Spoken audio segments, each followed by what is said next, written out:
What's up, everybody? And today we're checking out US Army's .338 machine gun is a nightmare for China.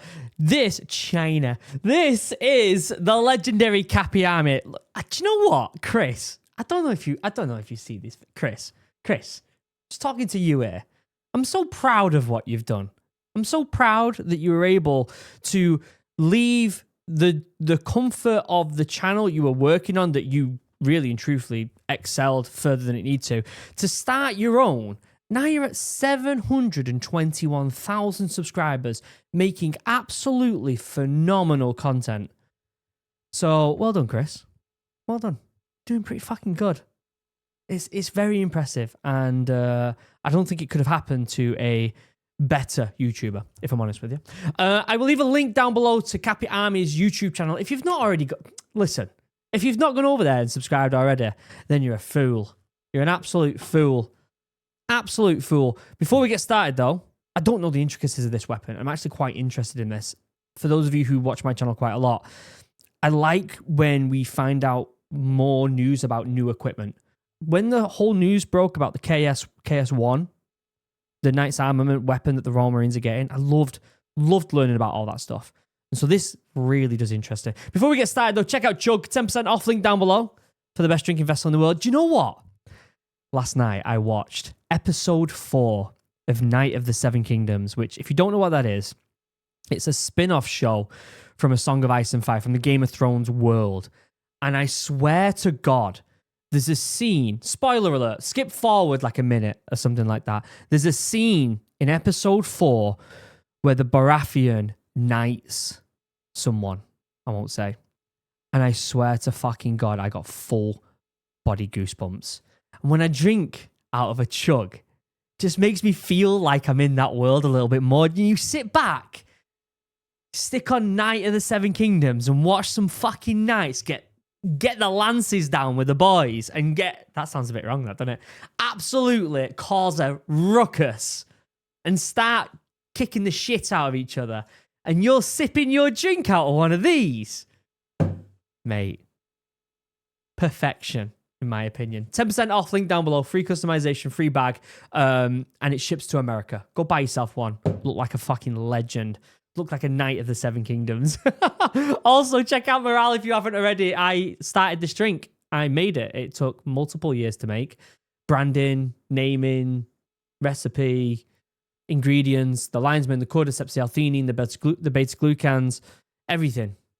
It took a long time to do this. And if you love content about the outdoors, you're going to want to go and follow the socials for Drink Morale on Instagram and YouTube. That's all I'm going to say.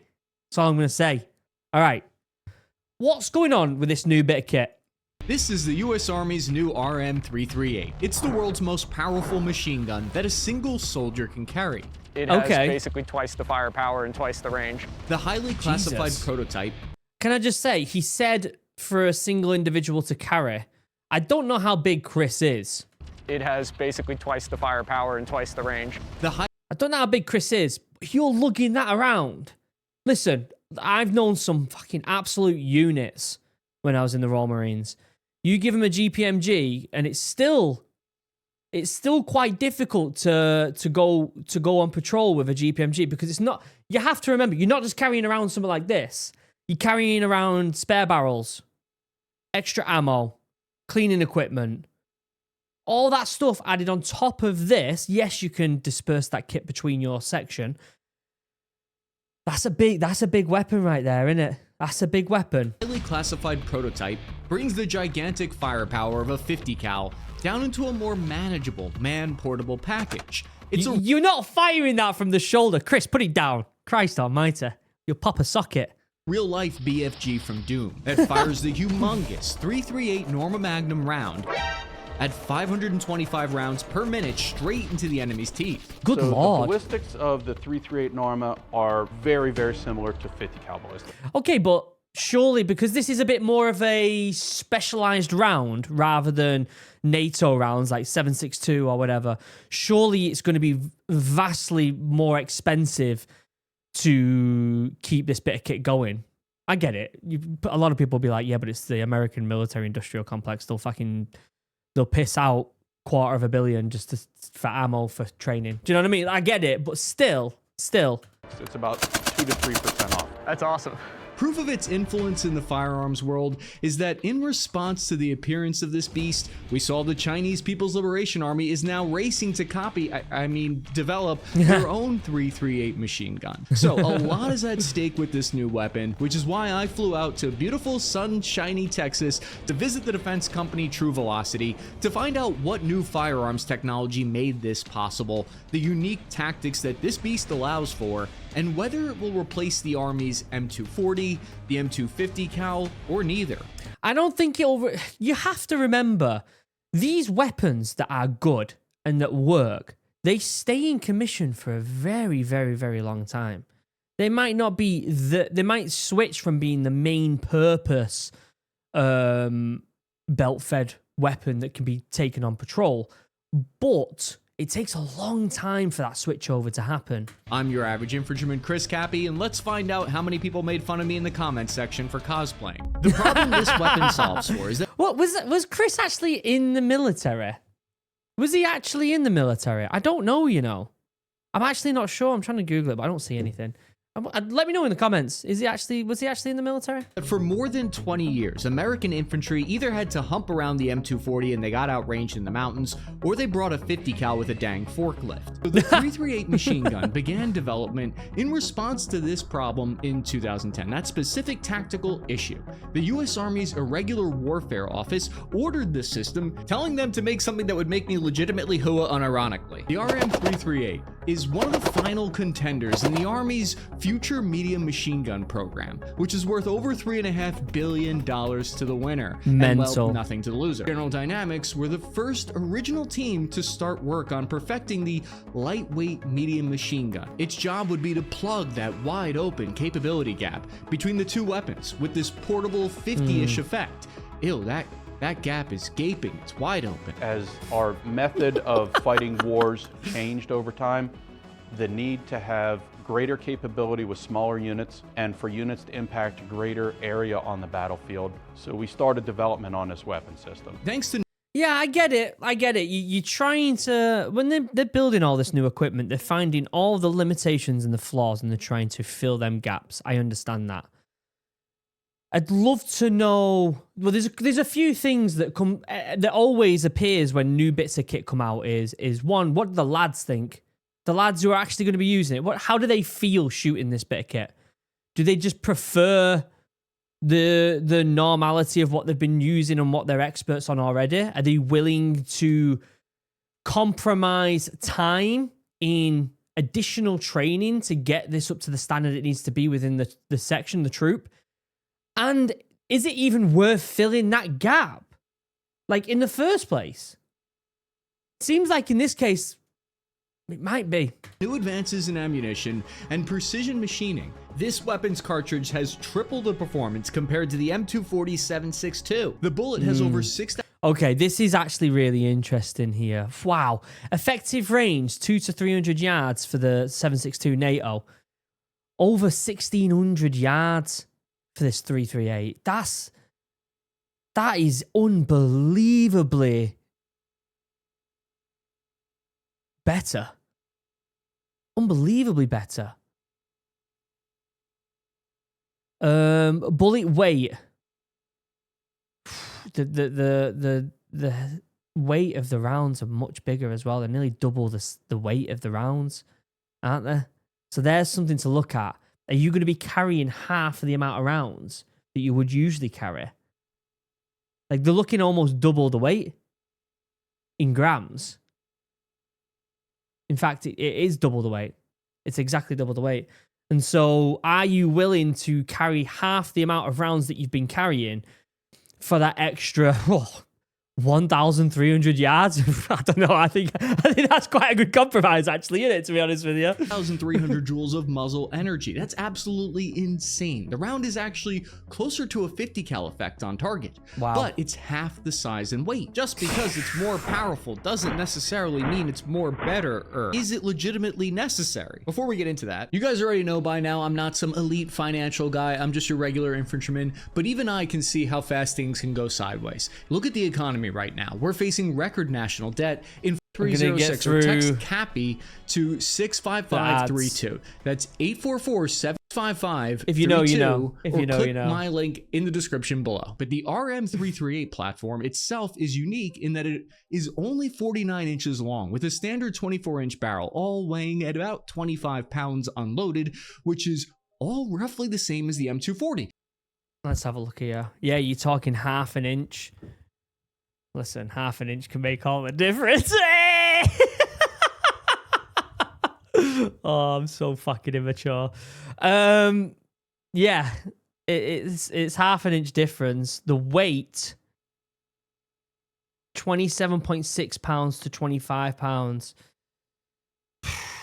Yeah, it's practically identical, isn't it? It really is. We're going to show some different transitions with the machine gun, how it feels to... Maybe Chris is a midget or something. Can I say that? Is that allowed these days? Maybe he's a small individual, but it looked really big when he was carrying it. Go into the firing position, shoot off a couple rounds, get up, move to a new position. Right now, I mean, walking like this, it reminds me of the 240. The 338 Norma cartridge is a very capable cartridge. Flies at about 2,750 feet per second. So at the muzzle, if we compare to 7.62, at the muzzle it delivers about 5 times the energy that a 7.62 cartridge would deliver. Jesus. This cartridge maintains supersonic performance out beyond 1,700 meters. So it retains its energy, it retains its velocity, which leads to greater energy on target, greater accuracy on target. That's mental, because innit? it's moving fast. That means But are you shooting that far? Are you really going to be that accurate with this thing? Because really and truthfully, when you get a GPMG and get the rounds down, you're spraying and praying, aren't you? You're spraying and praying. That's all you're doing. as a machine gunner, you're hitting You ain't targets sniping. at 1,700 meters away with direct fire instead of what's called plunging fire. Yeah. As machine gunners know, that's when you aim up the sky and fire rounds praying to the Kentucky windage gods that you'll hit your target. The Army knows they have a huge problem here because plunging fires lower velocity and can't penetrate through any armored vehicles at that distance. 338 machine gun totally reshapes grunt tactics, from how you plan your patrol-based defense down to the way the classic American infantry squad is even organized. Yeah. 338 will give your platoon on that small outpost in the South China Sea longer standoff range against the enemy. It'll allow you to engage the baddies with less visual and audible signature in ways that the 50 and M240 we'll see cannot. It's exactly the kind of distributed small bases that the Army expects to fight in large-scale combat in the future. But how accurate is she, you ask? In past interviews, True Velocity has claimed an accuracy of 2.5 to 4 AMR, which is like a minute of angle. For a belt-fed machine gun, that level of accuracy is kinda nuts. But if the RM33... Yeah, it's where the lads could actually get that accurate with it. I got to turn this heating off. I'm sweating my tits off in this office right now. Christ almighty. Yeah, it's where the lads can actually be that accurate with it. You know, you're running across a fucking battlefield with something that big, and then you throw it on the ground, and then you're going to be accurate. People don't realize that shit. People don't... This is the thing. A lot of people, keyboard warriors, will be like, oh, it's easy. You go run 4 miles with that thing, put it on the ground and be accurate at 1,000 meters. Fucking come back and talk to me then.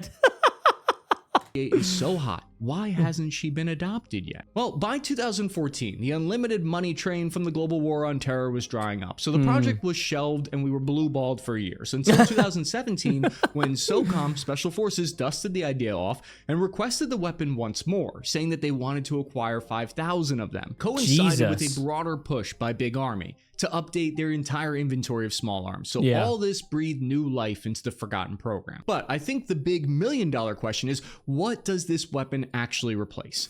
It isn't exactly a replacement for the M240 or the 50 cal. It's more like a whole new capability in and of itself. But it's confusing because in public and in budget documents, well, that's the thing. Like, if you've got a GPMG, or what, I keep forgetting what the M240, and you have the option between this bit of kit and the OG,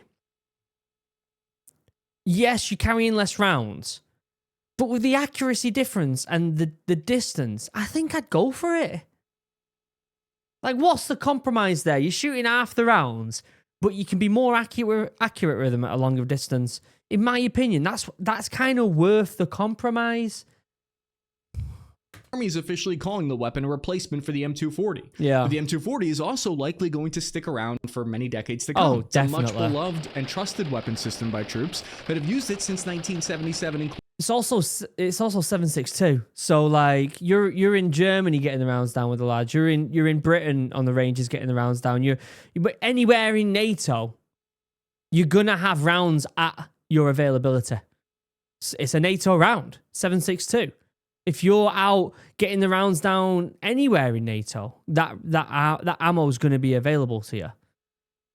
338. including myself when I was in a heavy weapons squad in Iraq. Oh, there you go. He What was. it's replacing I thought he was a vet. I thought he was. comes from this 2026 budget document that I dug up, stimming out here. It states that the future medium machine gun, as it's now called, is intended to replace M240s inside the closed combat force, the CCF, meaning, you know, your hitters. The FMMG will increase squad survivability and lethality in large-scale combat operations. But meanwhile, We got to change that. FMMG.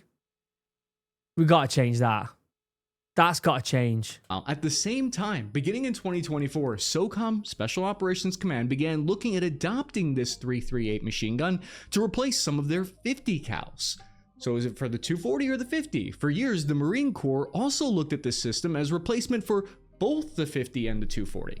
But really, when you think about it, it's almost a whole new capability. And this has sparked a wider debate about exactly what role this new machine gun should or shouldn't play in the squad. Right now, between Special Operations Command, Marine Corps, Army, the discussions we've had, and other members of industry have had, they're spending a lot of time and effort trying to figure out how to best incorporate technology into our doctrine and the way we fight, and then our organization, our TO&E. The Army itself doesn't know exactly how the weapon fits in yet, but the reason the beloved 50 cal will not truly get replaced is because its rounds are large enough to fit explosive incendiary charges and fuses in there that can hit targets out at 2,000 meters. The 50 cal will never disappear. It'll never disappear. It's just too good of a round, isn't it? It's too good of a bit of kit.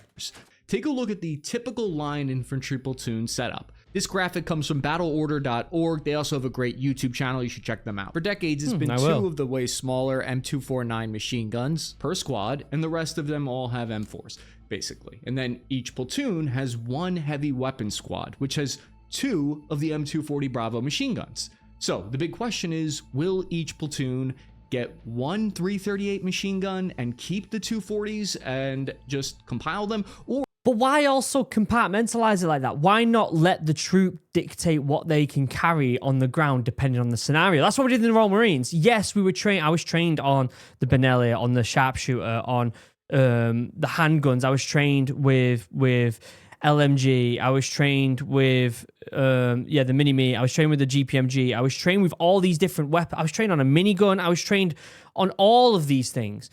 And what happens is it's not like this is exactly what you've got to carry. It's more of a this is what we're dealing with right now. Therefore, we're going to adapt to this space using this bit of kit. We believe that if we have this equipment between us, it's going to be better off. And maybe they do that as well in certain units of the US, because I don't think you should stick to SOPs like that. Like kind of like, you know, unit-wide SOPs where it's like every troop has to have exactly in this order. will be a different arrangement altogether. There are a lot of different possible permutations. Yeah. That's a word I haven't said since high school, I think. The point is, the Army doesn't exactly know yet, but they have to figure it out soon. And it's exactly that point. Is this weapon system, does this replace a vehicle or rotary wing mounted weapon system? Is this a dismounted weapon? Well, maybe for some units it is, and it makes sense. Maybe for other ones, it's, no, our 7.62 machine gun does everything we need. Part of the reason they're technically saying that it's a replacement for the 240 is because it's easier for Big Army to justify the spending that way. If they can show that this new weapon system reasonably doubles lethality, it's more clear why it's being acquired. And one of the ways the Army gains funding for projects is by explaining in black and white terms what the capability gap is. Instead of saying, yeah, we're just adding a whole new weapon here, and you're gonna see how it fits in later. And this definitely does all those defense God, it looks buzzwords massive. wrapped into a military word burrito sandwich, including modularity. Something else that the machine gun does that a 240 and 50 cal do not typically offer is this kind of firepower with a suppressor. To manage the pressure and heat generated by a rapid fire weapon system, and then to effectively contain that pressure and heat with multiple rounds fired per second is a very difficult challenge. A conventionally designed suppressor will rapidly heat up to a point where material fails because you exceed the thermal properties of that material. Generally speaking, across calibers, approximately 20 decibel reduction in sound. Very, very effective at eliminating flash. And in some cases, flash is the most important thing. When you're shooting at night and a machine gun's up on a hill, if there's flash, enemy forces can immediately determine where your most casualty-producing weapon is. True Velocity claims We're seeing a lot of these new weapons have these suppressors. We call them suppressors, but you know, we've seen a lot of the new Chaos one, like I said, with the Royal Marines, that has this new bit of kit on it. I'm curious as to what this looks like for maintaining the kit as well. It's an extra piece of equipment on your rifle, and in this case, on the big gun. to have fired 30,000 rounds through these suppressors that they're still using to this day, which is extremely high durability. Yeah, it but is. Is this performance increase actually worth the potential logistics headache of adding a whole new round to the squad? Would you rather have a few hundred rounds of perfect, most pristine S-tier ammunition, or thousands of filthy, dirty, good enough rounds? Yeah, you know the type of round, the one that'll shoot through any old dirty, filthy gun that's been around the block. To that, the Army claims that they can ramp up production of the 338 linked rounds fast enough. Press X to doubt here if you so choose. What were some of the technological advances that made this possible where it wasn't possible before 2010? So to fire a powerful cartridge, the 338 Norma How has big them more than rounds. twice the impulse of a 7.62. It's a Magnum cartridge. It generates a lot of recoil. There's something called short recoil impulse averaging, and it's a mechanical methodology. That This is too much for my monkey marine brain. Listen, gun goes bang, round goes that way. I'm happy with that. we have to manage both momentum and impulse in the weapon system that allows this weapon system to have the recoil of a 240 machine gun shooting 7.62. That the team that worked on this weapon originally developed for the canceled XM806. That one which where the was barrel itself, moved. Ironically or coincidentally, a lightweight 50 cal. Yeah. At different times during the cycle of operation, we're able to physically eliminate 50% of the recoil force or the impulse generated by this 338 Norma. We turn the overall impulse down to what you'd similarly have with the 7.62 cartridge.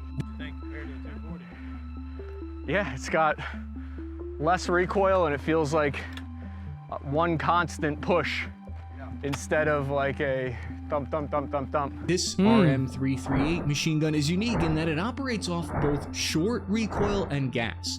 What that means is the barrel and the bolt move together briefly with buffer springs, spreading out that extra recoil. They also redesigned Too much science for me there, boys. the barrel change so that you can swap it out with one hand, which sounds like a small change, but when you're under fire and you're totally smoked, the time saved matters. I mean, that wasn't one hand there, Chris.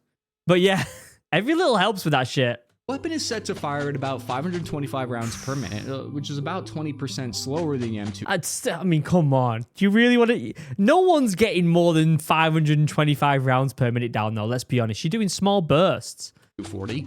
The faster and slower rate of fire can negatively or positively impact your rate of ammo burn, your accuracy, and your controllability. Do you know, one of the biggest ways to tell if someone has good knowledge about military warfare is if you get them on the range and they start full auto and just getting the rounds down. You just know. For me, my rifle, never in full auto. The slight chance that it is could be if you're doing certain CQB tactics, but it was always single fire, and it was your finger's ability to move very quickly that helps the situation. But it's the truth, because accuracy is always more important, let's be honest. And the next big question I would have as an average infantryman, though, is, does it Oh yeah, he says average infantryman. Of course he was in the military. I'm an idiot. I'm such an idiot. increase the mechanical complexity? Will taking it apart hurt my brain bucket? Will this be a pain to maintain? And when you do take it apart, are we talking about a lot more moving pieces and things that we have to worry about because of the recoil mitigation? It's actually much simpler. The operating group, when it comes apart, has five major components. So between 60 and 80,000 round life of the main operating group parts. But this weapon system, if we're counting total part count, has about 30% fewer parts than an M240 Bravo. When I was in the Wow. field, they tore the system apart in front of me, and it field strips very quickly down to just a few pieces, which shocked me. Now, I'm not allowed to show any images from inside Yeah. under the skirt of the weapon system because they're still competing to win this program, and I signed a bunch of NDAs in blood, and I've been assured that defense industry lawyers do not around. However, what I am allowed to say that's unclassified is that this machine gun is part of a concept that has defined American small arms development over the past 10 years. This is known fascinating. as Overmatch. The idea is that your weapons should not just have the same capabilities as the enemy, but it should instead far outmatch them. The RM338 would have twice the range and penetration compared to the PKM fired by the Russians, which allegedly fires a round that outdistanced the M240. There are a few things that are different about this, maybe upgrades or feature enhancements to this that you won't find on a currently fielded machine gun. First of all, we have a select fire trigger. It gives a capability they don't currently have. That's auto, Okay. that's semi-auto. Heat cover release, you can charge this one on safe. 240 won't let you charge on safe. Dave Stouffer Amazing. That's the small attention to detail that can make such a massive difference. I love that. Simple upgrades, just simple upgrades that are ease of life and help you be more adaptable on the ground. I love it. I love this. I mean, apart from not actually firing it myself, everything I've heard from this video, it sounds fantastic. I can't see someone taking a GPMG or what was it, an M240 or whatever the American equivalent is, over something like this. Literally the only negative I can see is the amount of rounds you'll be carrying. That seems like the only negative. goes on to explain that it's capable of single round hits at 400 plus meters with close to DMR-like precision. It's twice as accurate compared to automatic fire mode. There's a machine gunner or two watching this right now thinking, that would be mighty useful in an Overwatch role, counter-sniper, or to be able to shoot down filthy, dirty clanker drones. All old machine gun mounted optics to the feed cover, which is why your Zero in the past wandered all over the place and couldn't hit accurately. But the RM338 mounts all those optics to a fixed receiver route. So Okay, how do you feel about that? How do you feel about that? That's kind of you're doing a belt change, and you're looking around the. I get I get the benefit of not having of moving it out the way, and I get the benefit of not moving the scope, so you're not fucking ruining your optics. Obviously, you slam that down after you've done a belt change, and it moves the sight just a smidge. It makes a massive difference. But in this case, you're compromising by, if I'm getting the rounds out of a GPMG on the ground, when I do a belt change, I barely move my head. And I get it. When you're so good at that weapon, you don't even really need to look, but you need to have a little glance either way, just to check there's nothing in the way, there's no obstructions, all this other stuff, right? Yes, you could do the obstruction checks with your hands and stuff, I get it. But you'd have to just move yourself out of that fire position slightly to look at you. Is that a compromise you'd be willing to take? I think I would, actually. once you zero it, it stays zero. Yeah. That alone is a generational upgrade. Quality of life improvements are folding stock that fits into a tiny vehicle. You can swap in a butterfly trigger if your heart desires. Wow. It can be converted to the 7.62, firing in under a few minutes for shooting cheaper training rounds. But some of the most beloved... You can actually change it to 7.6. I'm sold. What's the point in not upgrading? You can change it to a 7.62 if you need to. So if you're in NATO, if you're collaborating with NATO and they're the only rounds available, you can use them. This seems like, in my opinion, it seems like a no-brainer.